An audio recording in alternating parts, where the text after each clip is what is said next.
Howdy y'all, it's Jordan Smith. We're out here in beautiful Huntsville, Alabama at the CBS truss plant where they're using MyTech automation and software to make a modern day truss. So what is a truss?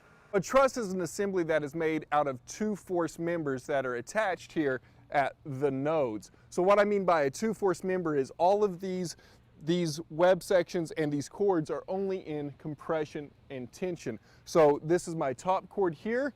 This is my bottom cord running along the bottom there, and then all of this in the middle is web. So let's imagine that we have a force pressing down at the top here, and we've got two walls holding it up at either end. So the walls are pressing up and our force is pressing down.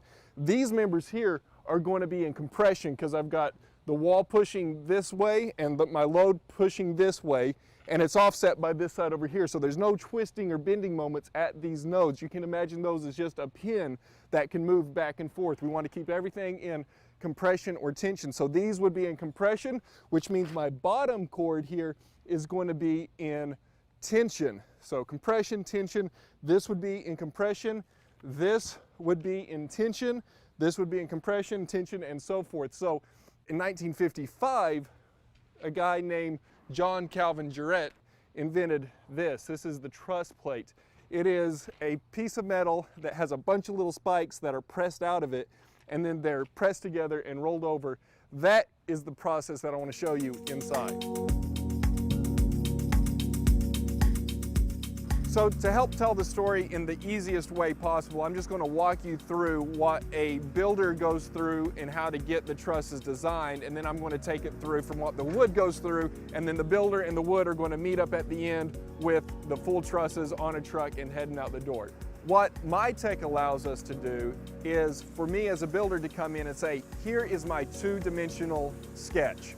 I'm able to show them what I want in the plans, and they build that in their 3D software called Sapphire. Now Sapphire has a ton of different modules, but for me as a builder, all I care about is the Sapphire 3D viewer, because the designers will draw up the whole house based off of my sketch.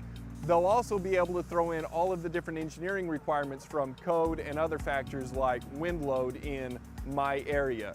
So they designed this whole thing in 3D. They designed all of the trusses based off of my roof planes, off of my wall height, off of my floor plan, and then they send it to me, and right off my cell phone, I can look at that, I can manipulate it, and I can see, is this what I'm expecting? And if it's not, I'm able to call my local lumber yard, Wilson Lumber here, sit down with the designer and say, okay, here, here, and here, I would like to make these changes because I just talked to my HVAC guy and we're running a HVAC chase through these trusses. Can you open up the web so I can run that through? It's a really great way of customizing. And so now, just like I talked to my framer, instead of talking directly to my framer about what customization I want, I'm talking to a designer, and we're both able to see it in real time, and I'm able to see it out on my job on my cell phone. All right, so as a builder, I'm happy. I've handed it off, the 3D model is built, and I leave to go on to my next job. Now, that 3D model here at the truss plant then goes to a Sapphire management software. It doesn't affect me as a builder, but for the truss guys, it makes a big difference because now they take that 3D model and they put it in their schedule, and they know exactly when it's going to get out to the floor and when it's going to be delivered back to me, the builder. So from the management software, once it's scheduled, then it hits the floor, and all of that information on all of the sticks that it takes to build all of these trusses goes out to the floor, and everything is automated. So it starts at the saws.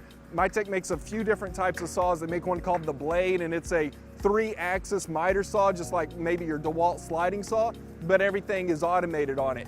And it's not a operator sitting in there putting in all the angles. It knows the entire truss that is coming down the way, and it will cut both to length and all of your angles in real time and spit it out the back saw. They also make one called Cyber AT, which is my favorite. It's got 6 heads on it, and all 6 heads are articulating. So it's cutting both ends of the lumber with up to 3 angles per end, so that this lumber just comes through and both ends are cut ready to go to the truss. And then both of those saws will print on the pieces of material so that as it comes off, the guy stacking it there and is making a bundle for the truss. So we have complete material traceability.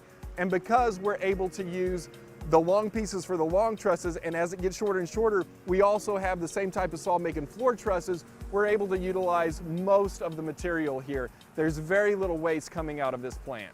After it's been all cut and bundled together, it goes over to the tables. Now again, this is one of the disadvantages of traditional truss making. You set up your table for a single type of truss and it takes a long time to switch over. Now with the automated jigging systems called Wizard PDS, the pins will move. So the new truss comes in, they see it on a screen, all of the pins move, and then you're able to throw the material down up against those pins that are your new jig. You tap the plates on it with a hammer, and then you have a roller that rolls over the top it's a two-step process. You have the main roller that rolls over the top that sets all of the plates, and then it gets kicked off onto a conveyor roller that rolls it through a finishing roller, and then it comes out here to the yard.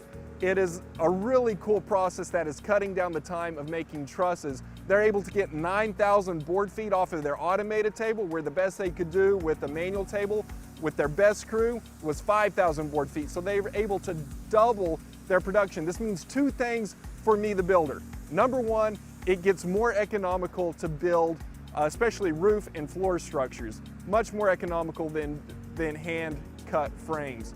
The second thing that it does is it allows me to customize very easily. Because these pins are moving individually, it's as fast for me to do one truss as it is to do 100 trusses. So if I'm a custom home builder and I'm wanting to make, one home all with trusses for the roof and floor sections, I can do that easily, and it doesn't cost me any more money, and it doesn't cause CBS any more setup time because everything is automated. It's a really cool system, and it's changing the way that we're building trusses. And finally, all of those trusses are stacked together, bundled together. They hit a truck and they all go out to the job site together. So what would take days or maybe weeks of framing on site has now been reduced to, a day of flying these trusses in. So if you're a subscriber to the channel, you know that I am a big proponent of high-end craftsmanship and master craftsmen. There's nothing that I love more than somebody who's very skilled at their trade. And I'm not trying to say that trusses should or can replace skilled framers. What I'm saying is that I think that it should be a tool that master framers keep in their pocket to do even better, higher-end work at a more affordable price, so that we can do it for more people and have a bigger market of good quality homes instead of just sending it out to the soulless track-built homes that are done at the lowest possible dollar. Hey guys, as you can see, I'm running out of light, so I'm going to have to wrap this up, but this plant is not shutting down. They're running 24 hours a day to get this stuff out. They are crushing it, doing great work over here at CBS and Wilson Lumber. Huge thanks to my tech for sending Joey and I out here to film this. It's always cool to see what other people do and to get into the weeds of how they do it.